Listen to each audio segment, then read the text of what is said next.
We have all been described by one of two types of people: a half glass full type of person or a half glass empty, a pessimist or an optimist, a negative or a positive person. Today, I want to talk to you about the positives of positivity. Well, hey, welcome to episode 2 on the Brian Wood Leadership Podcast, where we give you the confidence to lead well. I am so excited that you are joining with us today.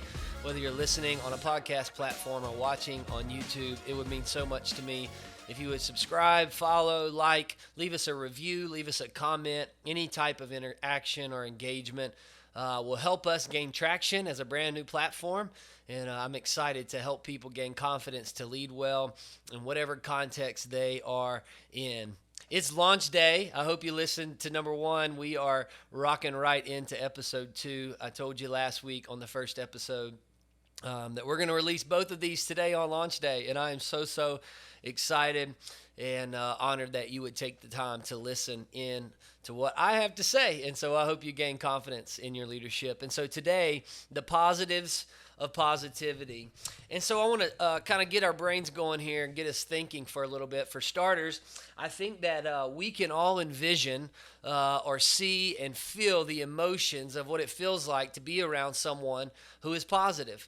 We also know what it feels like to be around someone who is not, someone who is negative. And I don't know many people who like to be around negative people for any length of time. It's just not fun. It's just not something that we enjoy or want to spend a lot of time around. And so today I want to give you 3 positives of positivity, and then I want to wrap up with a couple challenge questions that I believe will help you be a positive leader and give you confidence to lead well. And so let's jump right in. Number 1, positivity is contagious. Positivity is contagious. And it's kind of an oxymoron here because being contagious isn't necessarily a good thing. We don't think of the word of contagiousness or being contagious in a positive light very often. But positivity is contagious, but it's contagious in a good way.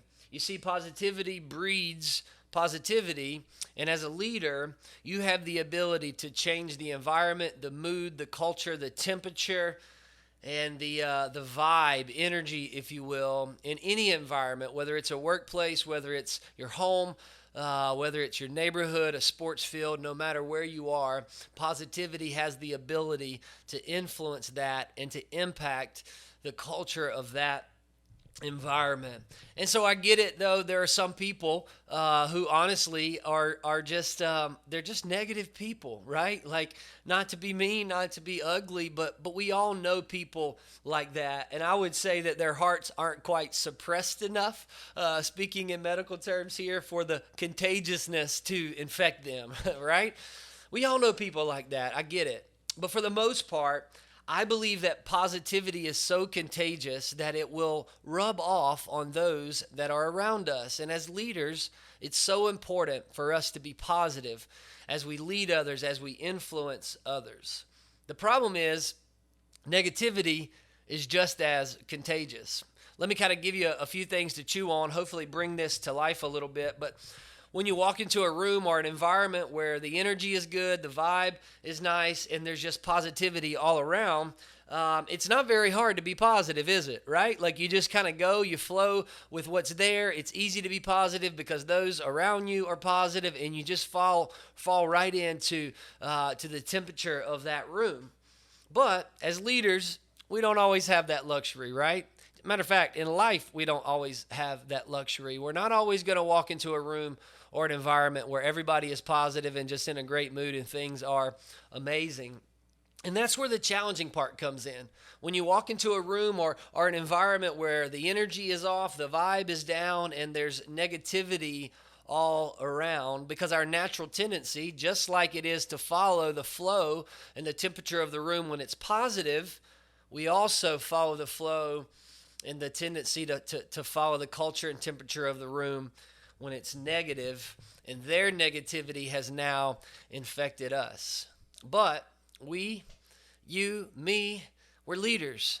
and we influence those around us. We have influence, and we can walk into a negative environment and choose to be positive and begin to shift that environment. And so I want to give you a few tangible, applicable things that I think you can do right now in this moment.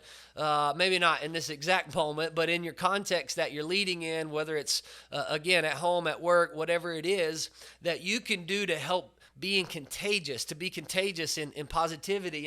And I'll start with some basic stuff, like start with a smile. How about that? Like, we take smiling for granted. Like, we discredit the power of a smile. Like, look happy, be happy, enjoy life. And I understand that it's not always that easy, right? Like, life is hard, and things happen in our own life to where maybe we don't want to be positive. Maybe we don't, our circumstances has led us to not be joyful. But as leaders, man, when you can smile, when you can be positive, especially when those that you influence know what's going on in your life, it's contagious and it speaks volume. Another one that's kind of simple and basic that I think we often overlook is as we're influencing other people, as we're trying to be contagious with our positivity, make eye contact. Make eye contact.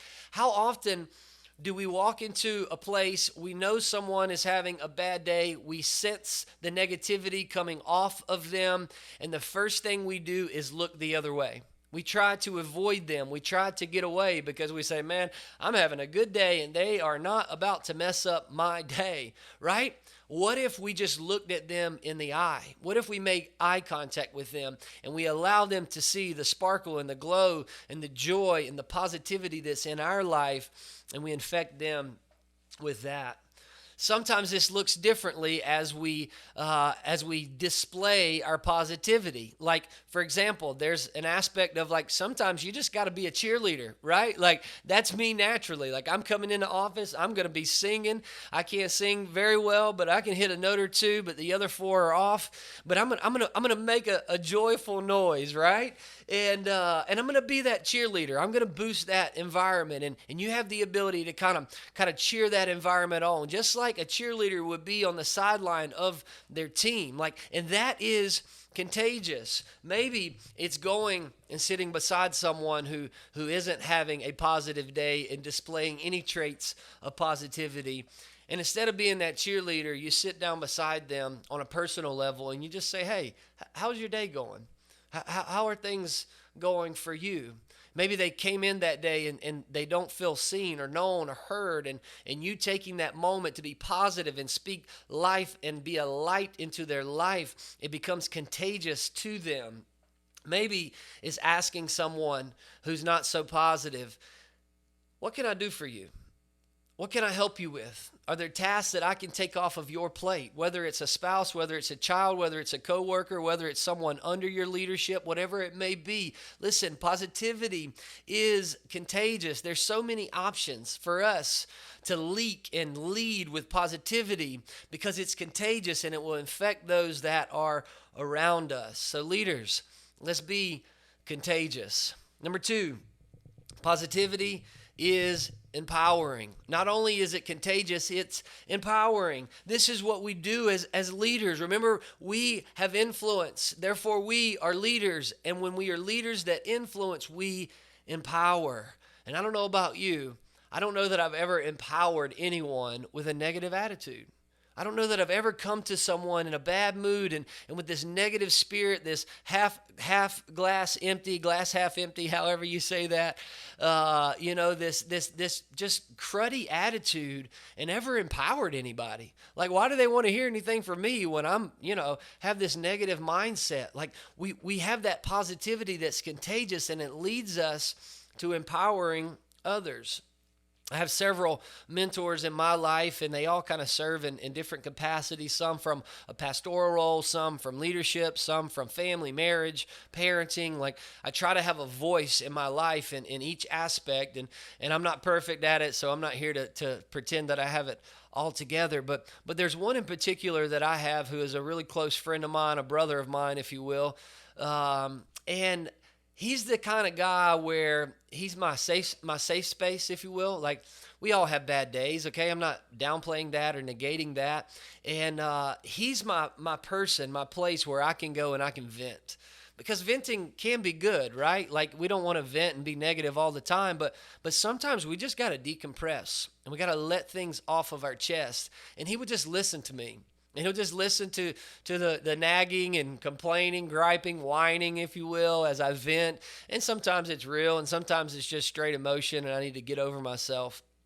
But every time at the end of my vent session, he always empowers me because he reminds me of what I'm doing and the things that I'm doing that are positive. He pulls those things out of me. After he listens to me vent, he reminds me that, yeah, I hear you, I see you, I feel you, I know exactly what you're talking about, but let me remind you how good of a job you are doing, and I need you to press on, I need you to push, I need you to keep going. And he's that positive voice in my life. And when I leave there, I'm refreshed, I'm encouraged, and I'm empowered, meaning I have been pushed out to go and do what I know I can do.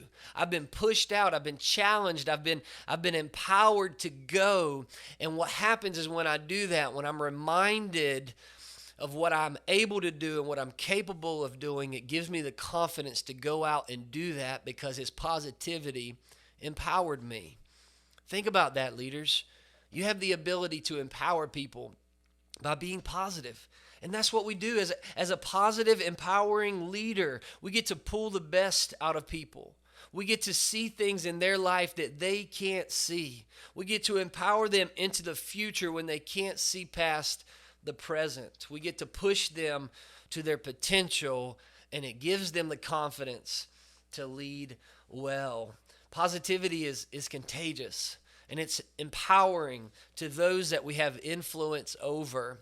And so let's go and be positive so that the contagiousness of that can infect them and then empower them to go and have the ability and the power and the authority and the ability that they have to carry out the task that's at hand as we lead them, as we influence them.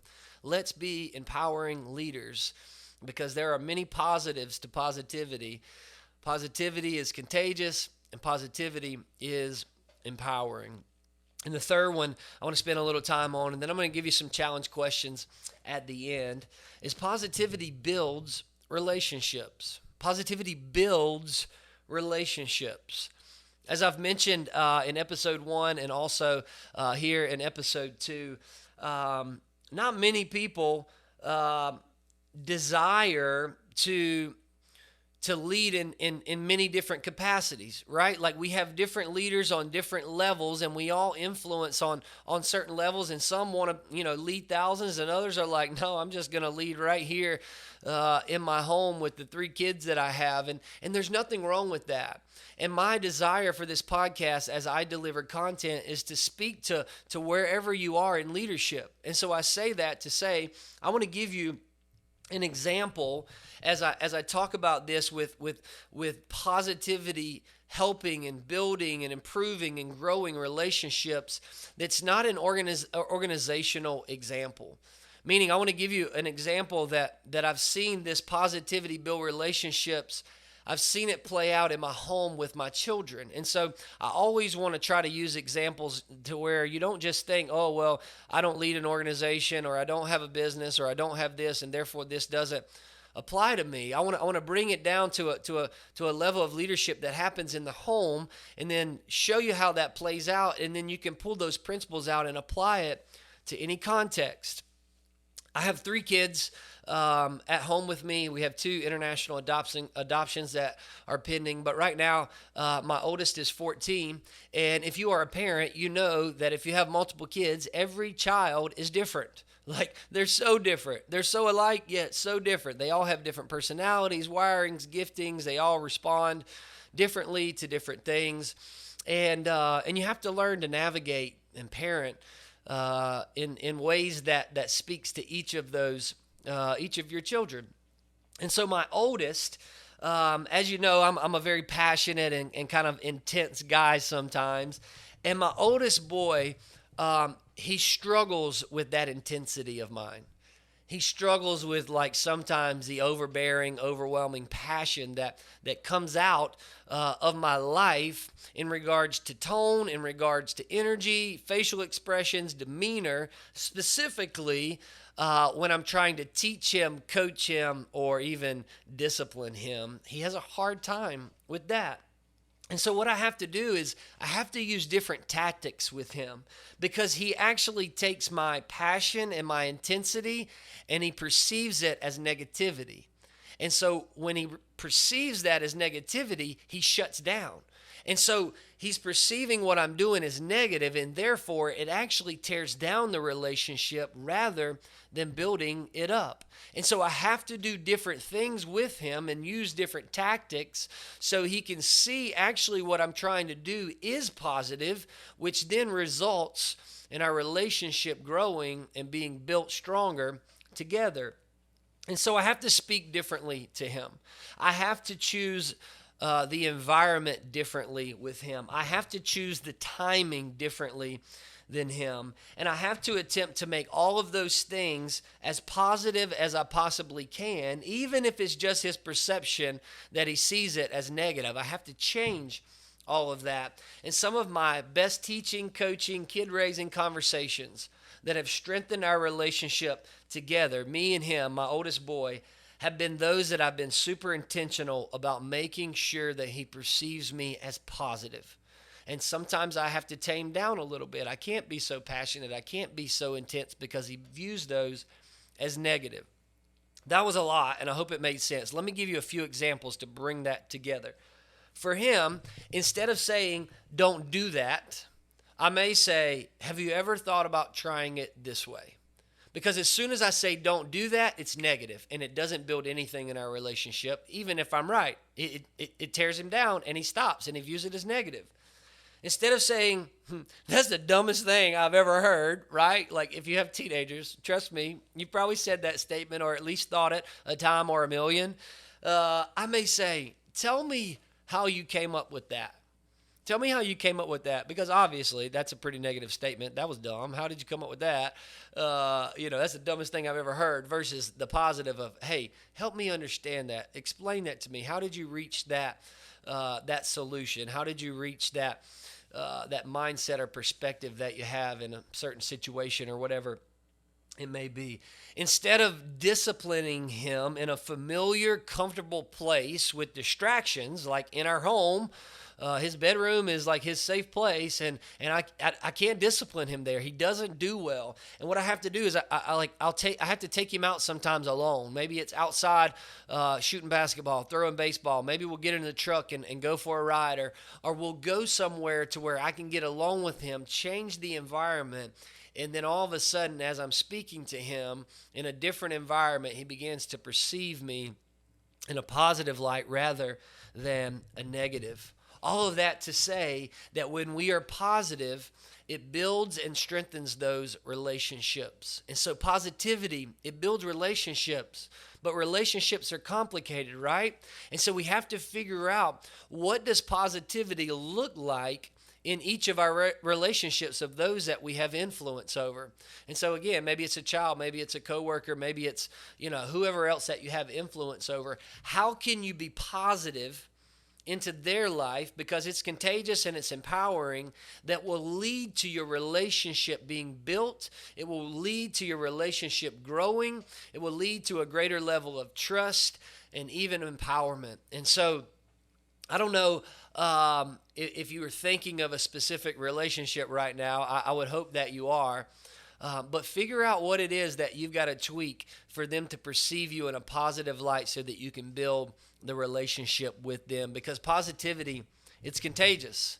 Positivity is empowering, and positivity builds relationships. And so I want to leave you with a few challenge questions for you to think on. I hope that I can stay consistent with doing this at the end of each episode, but I got 3 of them for you today, and here they are. What things can you do to change a negative environment into a positive one? All right, and I don't speak that as a general question or statement, if you will.